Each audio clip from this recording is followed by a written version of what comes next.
일본 기상청에서 발표했습니다. 난카이 해곡 지진의 상정 진원 지역에서 새로운 대규모 지진의 발생 가능성이 평상시에 비해 상대적으로 높아지고 있다고 생각합니다. 이에 시민들은 미리 대비하시기 바랍니다. 2024년 8월 8일 일본 규슈 미야자키현 앞바다에서 규모 7.1의 큰 지진이 발생했습니다. 진짜 걱정되는 것은 따로 있습니다. 일본 정부는 이 지진으로 난카이 해구 대지진으로 이어질 가능성이 높아졌다며 거대 지진 주의보를 발표했습니다. 일본에서는 과거에도 여러 차례 지진에 대한 경고와 주의가 있었지만 이번처럼 명확하게 거대 지진 주의보를 발령한 것은 처음입니다. 그래서 더 무섭습니다. 최근 연구에는 작은 규모의 지진이나 전조 지진이 주변 지역의 응력을 변화시켜 더 큰 지진을 촉발할 수 있다는 응력 전달 이론이 제기되었습니다. 미야자키현에서 발생한 지진도 이러한 맥락에서 분석되고 있습니다. 예를 든다면 1944년과 1946년에 발생한 도난카이 및 난카이 지진처럼 말입니다. 이처럼 지진은 서로 연결되어 상호작용하는 것으로 분석됩니다. 역사적으로 난카이 해구에서의 지진은 약 100년에서 150년 주기로 발생해 왔다고 합니다. 하지만 난카이는 최근 150년 내 큰 지진이 없었습니다. 지진의 에너지는 응축되어 있는데 발생하지 않으니 더 불안한 것입니다. 어떤 이는 지진의 에너지가 이미 한계를 넘었다고 말하기도 합니다. 일본 지진학자들은 이렇게 말했습니다. 앞으로 30년 내에 규모 9 이상의 거대 지진이 발생할 확률이 70에서 80%에 이른다. 난카이 거대 지진의 발생 주기가 100년, 150년이라면 과거의 역사와 사례가 있을 것입니다. 그것을 알아보았습니다. 1498년 9월 11일 센코쿠 시대 초기 메이오 지진이 있었습니다. 추정 규모는 8.6이며 쓰나미와 함께 토카이, 기이, 시코쿠 지역에 큰 피해를 입혔습니다. 당시의 기록에 의하면 지진과 쓰나미로 인해 5천에서 4만 1000명이 사망한 것으로 추정됩니다. 1707년 10월 28일 호에이 지진이 있었습니다. 추정 규모 8.6으로 도카이, 난카이, 기이 지역을 강타했습니다. 이 지진은 후지산 분화를 촉발한 것으로 알려져 있습니다. 1854년 12월 24일 추정 규모 8.4의 안세이 난카이 지진이 있었습니다. 전날 발생한 안세이 도카이 지진과 연이어 발생했으며 쓰나미로 수많은 사상자가 발생했습니다. 1946년 12월 21일 추정 규모 8.1의 쇼와 난카이 지진이 있었습니다. 시코쿠, 기이반도 및 혼슈 남부 지역에 막대한 피해를 입혔으며 사망자 1330명, 실종자 113명, 건물 11,591채 완전 붕괴, 23,487채 반파, 1,451채가 유실, 2,598채가 화재로 소실되는 피해를 입었습니다. 역사적으로 우리를 참 많이 괴롭혔던 일본이지만 한편으로는 안 됐다는 생각도 듭니다. 이렇게 대형 재난이 끊임없이 발생하니 역사적으로도 기를 쓰고 남의 나라를 침략하고 땅을 얻으려 했나 봅니다. 그렇다면 유독 일본의 지진 재난이 많은 이유는 무엇일까요? 지리적 위치 때문입니다. 일본은 태평양판, 유라시아판, 필리핀 해판, 북아메리카판 등 여러 지가판이 만나는 판의 경계에 위치하고 있습니다. 이러한 경계에서는 판의 움직임이 활발하여 지진 발생이 잦은 이유가 됩니다. 또 불의 고리로 알려진 환태평양 조산대에 속해 있습니다. 이 지역은 전세계 지진과 화산 활동의 약 90%가 발생하는 곳으로 일본은 그 영향을 크게 받고 있습니다. 역사적으로 빈번한 지진이 발생했던 만큼 일본도 그에 대한 준비를 하고 있는데요. 일본의 고층 건물들은 지진에 대비하여 설계되고 건설되어 일반적으로 규모 7.0 이상의 강진에도 견딜 수 있을 것이라 기대하며 특히 최신 건물들은 규모 9.0 이상의 초대형 지진도 견딜 수 있는 내진 설계를 적용하고 있습니다. 이는 일본의 내진 설계 기준이 매우 엄격하게 적용되고 있기 때문입니다.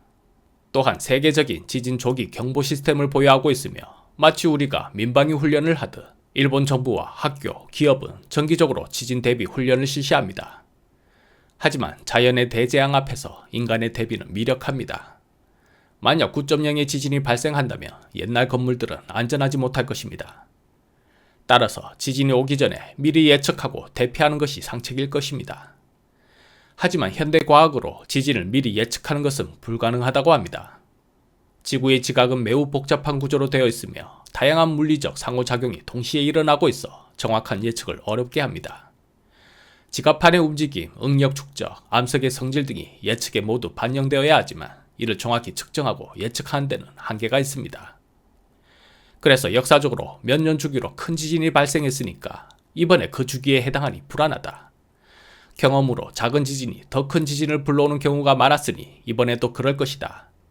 뭐 이런 식의 예측밖에 할 수가 없는데요. 확실하지 않은 공포가 더 크듯 일본 사람들이 느끼는 공포는 상상 이상일 것입니다. 그렇다면 만약 난카이 대지진이 실제로 일어난다면 일본은 어떻게 될까요? 먼저 일본 남부의 광범위한 지역에 강력한 진동을 일으킬 것입니다. 이는 건물 붕괴, 인프라 파괴, 화재 발생 등의 직접적인 피해로 이어질 수 있습니다.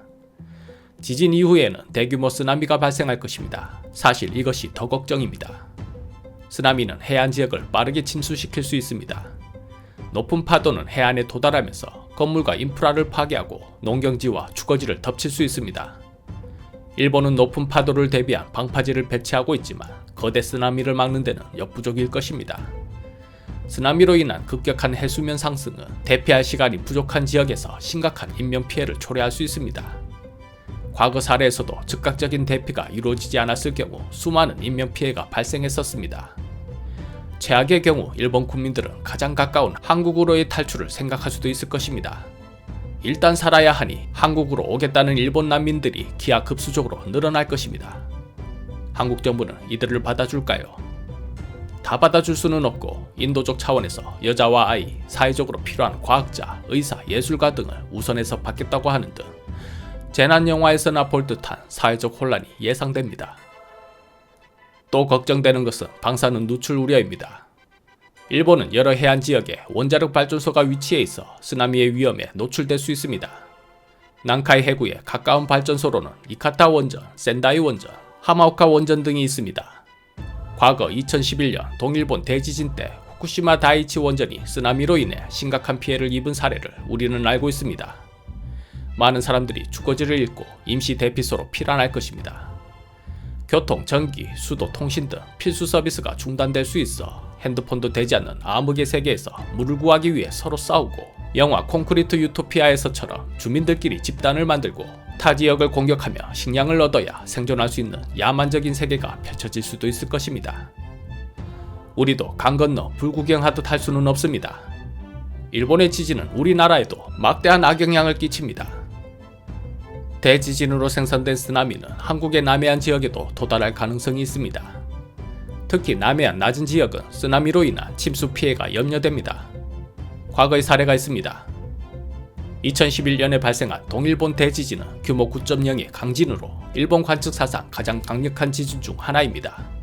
이 지진은 해양판의 섭입에 의해 발생했으며 지진 자체뿐만 아니라 지진에 의해 유발된 높이 40.5m에 달하는 거대한 쓰나미로 막대한 피해를 초래했을 뿐 아니라 한국의 사회, 경제, 환경에 여러 방식으로 악영향을 끼쳤습니다. 이후 2016년 우리나라 경주에서도 규모 5.8의 지진이 발생했습니다. 지진 청정지역이었던 우리나라에서 이 정도 규모의 지진이 발생한 것은 동일본 지진의 영향이 컸을 것이라 학자들은 내다보고 있습니다. 동일본 대지진으로 인한 후쿠시마 원자력 발전소의 방사능 누출은 전 세계에 큰 우려를 불러일으켰습니다. 일본은 한국의 주요 무역 파트너 중 하나로 지진 발생 후 일본의 생산 및 물류 시스템이 일시적으로 마비되었습니다. 일본과의 무역 관계가 긴밀한 한국은 부품 공급망 차질로 인해 산업 생산에 영향을 받았습니다. 특히 전자 부품과 자동차 부품 공급에 어려움이 있었습니다. 주식도 큰 폭으로 출렁거렸습니다. 한국의 기업들은 대체 공급원을 확보하기 위해 비상이 걸렸었고 일부 산업은 수급 불안정으로 제품 생산 지연을 겪었습니다. 그럼에도 한국 정부와 민간 단체는 일본에 대한 인도적 지원을 제공했으며 재난구조, 복구 활동에 적극 참여했습니다. 한국의 재벌, 연예인, 일반인들도 자발적으로 돈을 모아 일본의 재난 극복을 위해 기부했습니다. 한국인의 온정에 일본인은 감사의 메시지를 보냈었고 양국의 친밀도와 협력은 그 어느 때보다 강화되었습니다. 이런 말이 있습니다. 어려울 때 도와주는 친구가 진짜 친구라고 한국이 그랬습니다. 하지만 일부 반환파들은 그 돈 받지 말라, 돈 몇 푼에 일본의 자존심을 구길 것이냐 등의 항의도 있었던 기억입니다. 일본이 역사적으로 미운 나라인 것은 사실이지만 지진과 같은 자연재해로 사람이 다치거나 고통받는 일이 없었으면 좋겠습니다. 신이만 물러나옵니다.